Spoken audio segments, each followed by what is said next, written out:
Hi, I'm Dylan Richards. In New York, we have the United Nations and the best food from all over the world. Follow me as I search for the healthiest food in the 5 boroughs on Dylan's Lunchbox.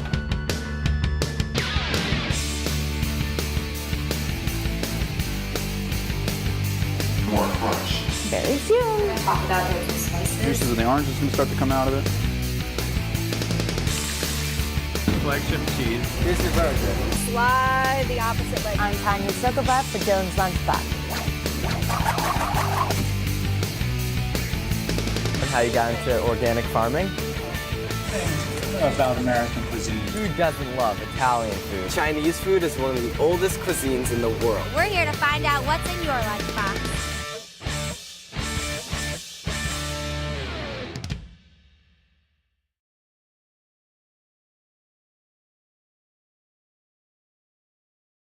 If you live in New York City, you know just how fast-paced life can get. Whether you're in a hurry to get to work or a concert with your friends, it can be tough to find time for a healthy, well-balanced meal. So today, I'm going to find out how to eat healthy on the go, taste some great snacks, and learn which foods can really help you get the most out of your exercise. So let's get this episode running.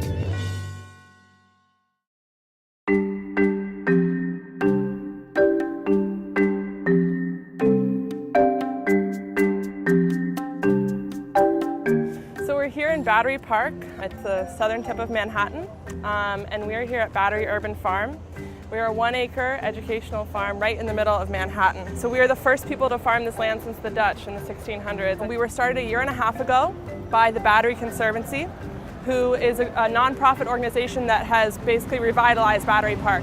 Community gardens have been around in the city for a really long time. Back over 30 years ago, Green Thumb, my organization, was founded to basically people were guerrilla gardening in vacant lots. The city wanted a way to both understand what was happening in those city-owned spaces as well as provide support to those gardens.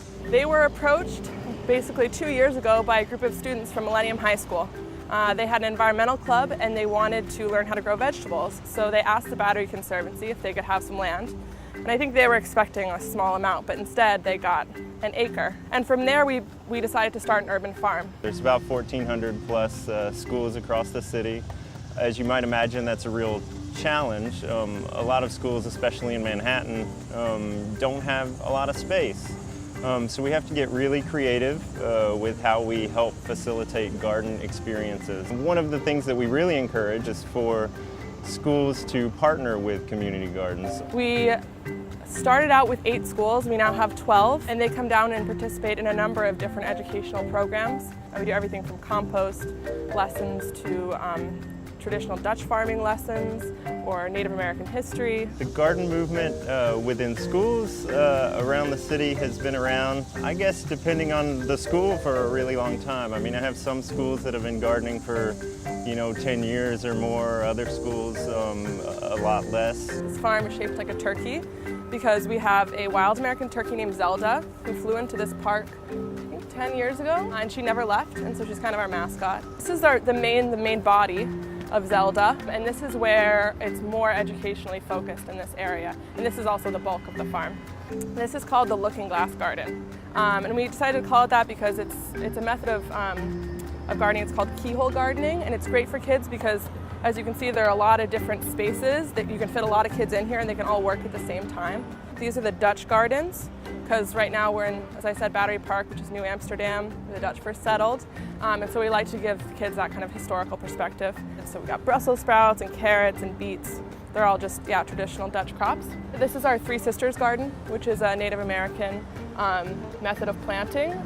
The Lenape Native Americans who were here actually planted Three Sisters gardens. Three Sisters are corn, beans, and squash. Over here we've got our global gardens. This is lettuce right here. It's actually flowering. This is Asia, so we've got some eggplants, potatoes right here. And then over here we've got North America, which is sunflowers, corn. And over there's Africa, where we've got amaranth and some different cucumber varieties. Then back there's our pollinator garden for all of our bees and butterflies.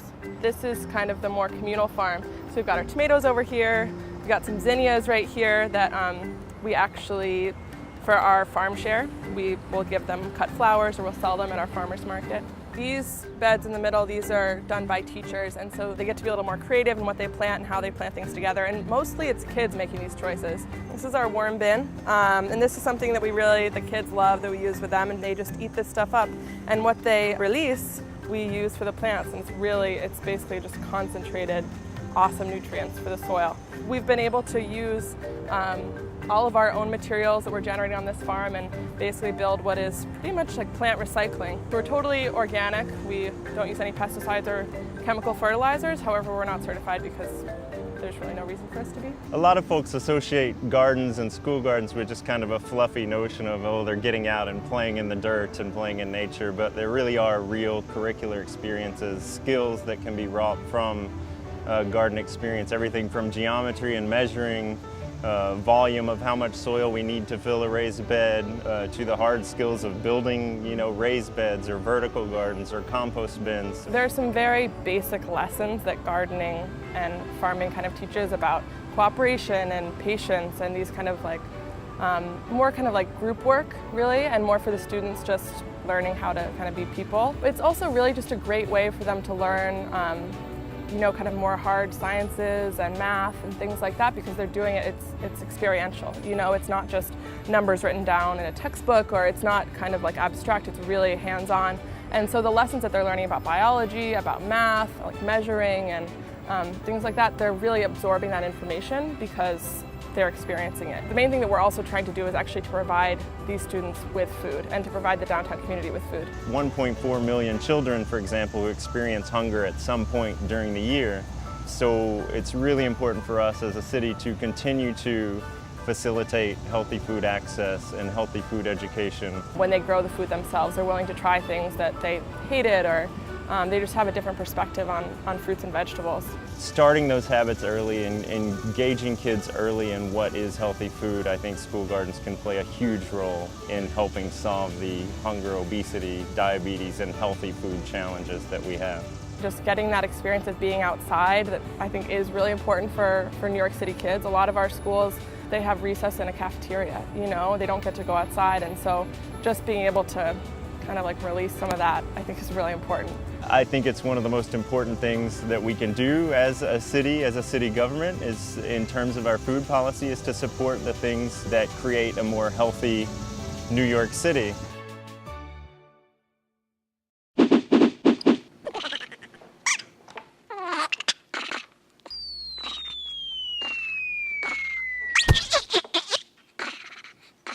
I'm at Pedal NYC with Amanda Russell from Amanda Russell TV, and we're going to be doing some Turkish get-ups. That's right. So these are one of my favorite ab exercises. They don't involve any crunches, and it also has a cardio component.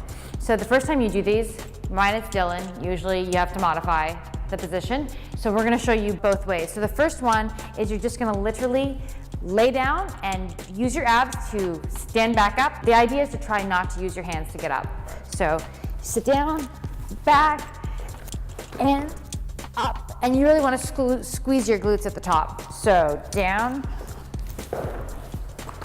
and up, and strong, and down, and up. To modify, there's a couple ways. So we can go down, and then you can use one of your hands to get back up, or you can cross your legs. So this time, you cross your legs to get up. Can't even do that. A lot of people find it a little bit easier to cross your legs to get up. Right. But to me, that's harder. Whatever works for you, whatever way you can get up, but the goal is to, again, just get up, no hands, no cross your legs. You get winded pretty fast. You can actually get your heart rate nice and high, and it's awesome for the abs and the glutes, bum, that whole region. Definitely.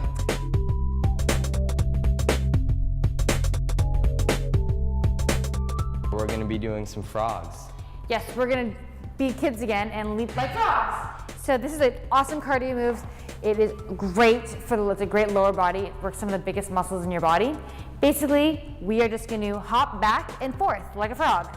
So you wanna touch and forward and back and forward and back and forward and back. And try this for about 30 seconds to a minute. 5 to 10 rounds, and you've got yourself a really good, really efficient workout. And 2 more, and 1 more. And that's a round. Nice job.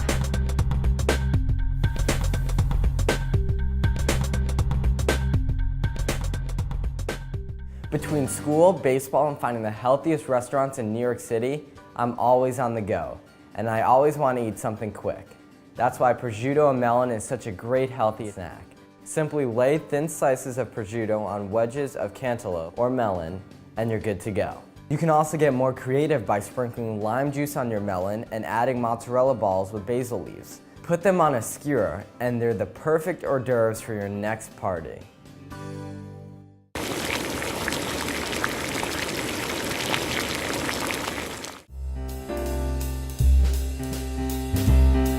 Did you know Americans eat over 100 acres of pizza a day, which is over 350 slices a second? If you're gonna eat pizza, you might as well eat healthy. So let's go inside Naked Pizza and check it out. In America, there's approximately 3 billion pizzas sold each year. Each man, woman, and child in America eats 23 pounds of pizza a year. What's the philosophy? Philosophy is basically changing the way people eat with what they eat the most frequently, which is fast food and pizza. Do you believe that your clientele is more inclined to come because of your philosophy? I think so. I mean, there's definitely that niche out there that's looking for the healthier option, something that's not quite as detrimental to your body. But we also, that's the benefit of being pizzas, we can attack the other side of that, the people that don't know they should be eating healthy, that don't necessarily want to be, but they can come and enjoy our pizza and have no idea that they're doing their body a service. So we're coming at it with a much different product, but it's still round, still comes in a square box. You're just gonna feel amazingly different after you eat it. It doesn't have the crash and burn of the regular pizzas. Tell me about your gluten-free pizza. We have gluten-free shells that are sent to us, and we use completely separate pans stored at the opposite end of the dough stretch table, so the flour is as far away as possible. We also have separate containers for our sauce and cheese that we use, and those are also at the opposite end of the dough table. And then we also use separate cutting utensils and pliers to get it out of the oven. And the second we pick up the pizza pan to make the gluten-free, it is never set down except for inside the oven. So what is the most popular pizza? Most popular is our super biotic pizza. It's an all-veggie pizza. It's got it's spinach, artichoke, bell peppers, red onions, cilantro, with some garlic on there. It's very, very, very tasty.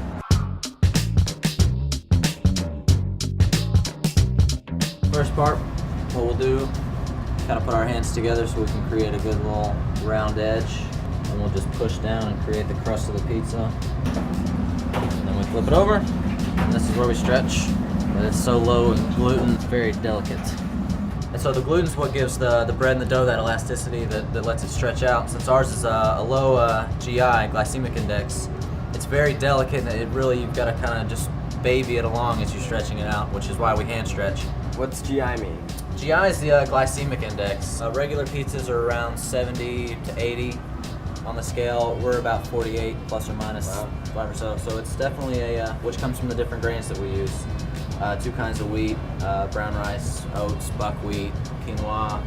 And so now what we'll do is we'll kind of take this lump in the center, and on the slope of it, just kind of lightly stretch it out. And what we'll do here is we're just going to kind of very delicately throw it over our hand, lightly carry it over to our pan. Now we move on to the sauce. We offer 3 different kinds. We've got our red tomato sauce, which we'll make for the super biotic. We also offer a garlic infused soybean oil, super delicious. And what everybody loves is our barbecue sauce, which is a very good, sweet, southern barbecue sauce.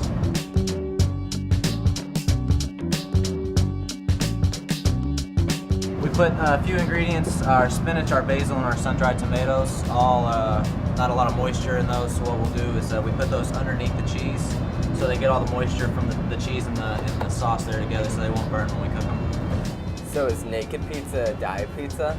I wouldn't call us a diet pizza. We get that question quite a bit. While it is a lot healthier, a lot of health benefits compared to other pizzas, it's still meant to be part of your an active lifestyle.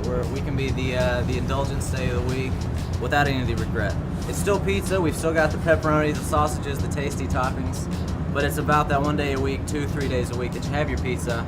It's the healthier option. It's not gonna put all the side effects on your body that you don't really need or want. So by the time the pizza gets to the other end, is it done? It is completely done. It takes about 4 minutes, 45 seconds from end to end. We run the ovens about 550 degrees Fahrenheit, start to rise, cook beautifully.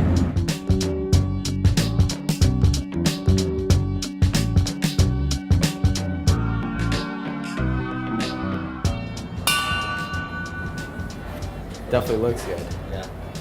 Well made. Good? That's good. All the flavors work perfect together. Yeah. There's no freaking chemicals, and I'm definitely going naked next time I eat pizza.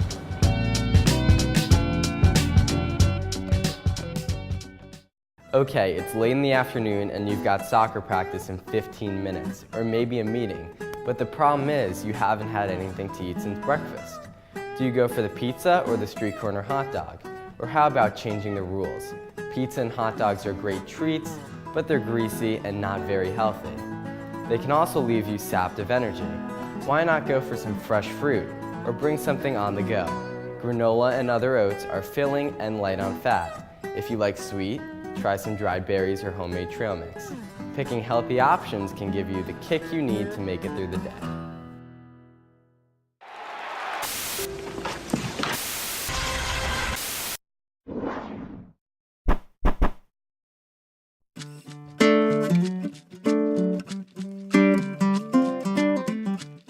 Hi, I'm Stephanie Sachs, culinary nutritionist. I'm a chef with a master's in nutrition and a certified nutrition specialist.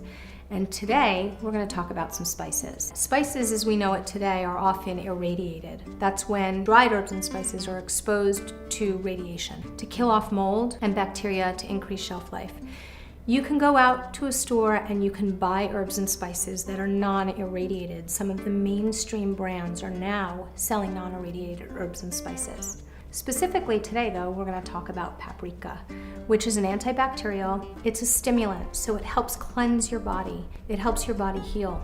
What I love to do with a bunch of different spices is I love to marry them into a rub. So today we're doing wild spiced Alaskan salmon. And we're going to use paprika as one of our main ingredients in this rub. We'll take a nice spoon, put it down there. And we've got some black pepper.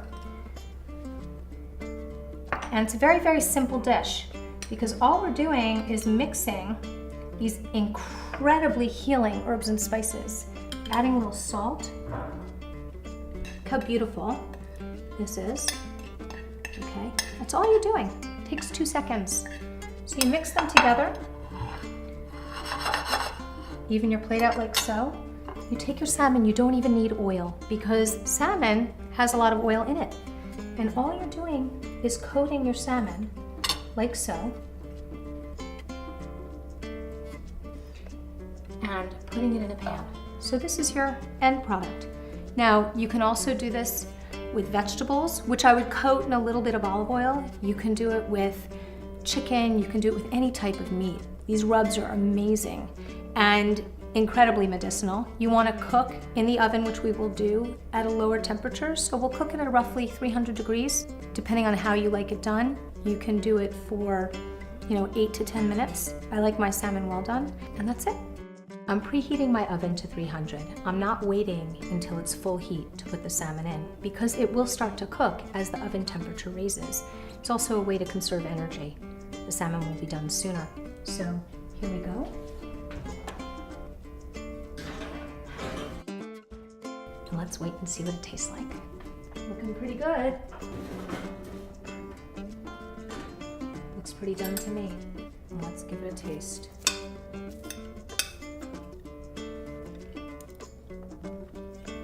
Just taste all those spices.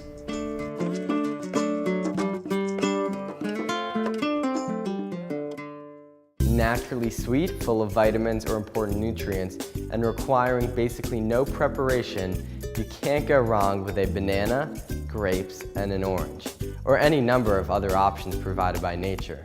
Keep an eye out for ones that are organically grown or free of pesticides and growth hormones. Also learn what's in season and how to spot the perfect ripeness and you'll end up with fresh, delicious fruit every time.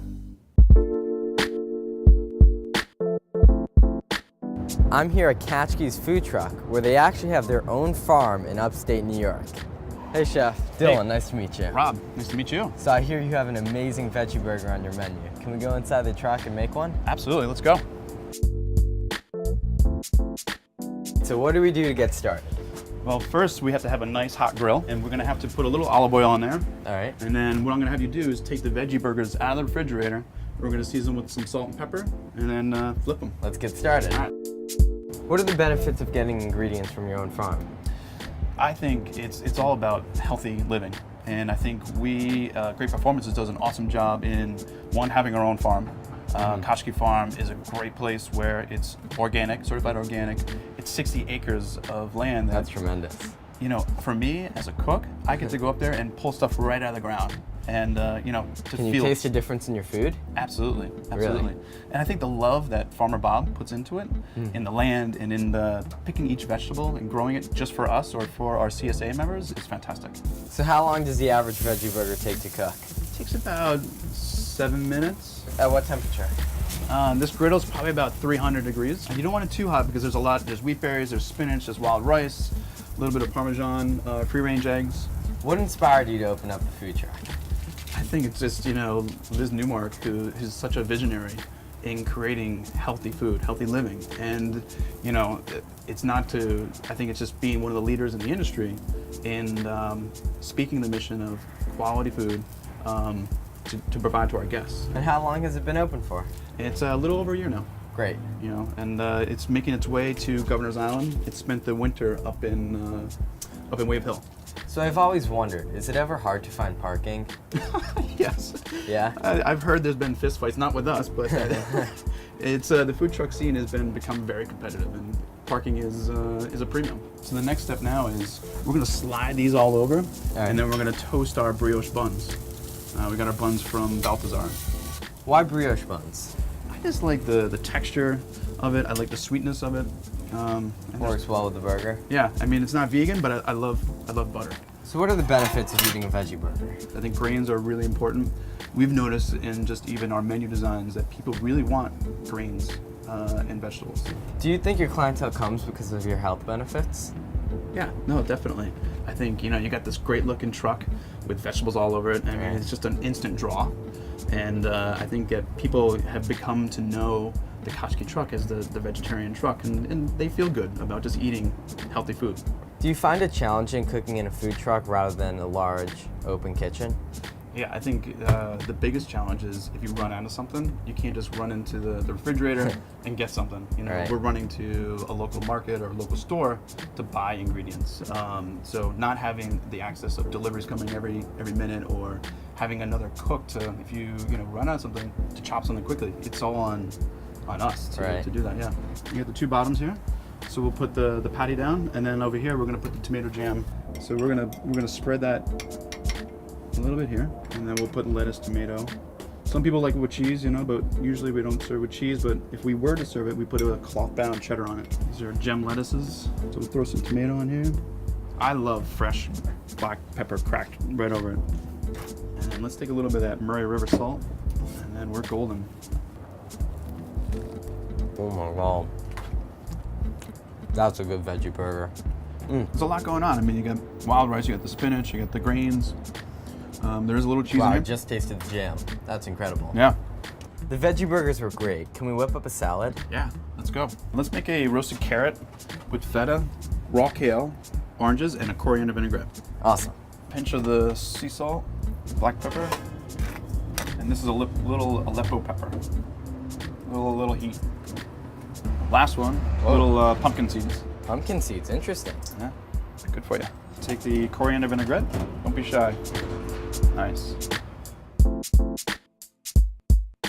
Excellent salad. I recommend it.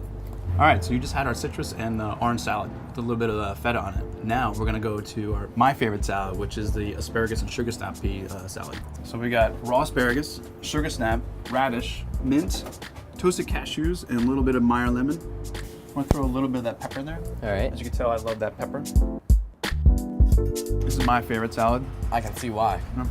The Katchkie food truck was amazing. You really just can't go wrong. Whether it's their seasonal salads, the veggie burger, or anything new on their menu. Thanks for having me. Thank you. Please come back anytime.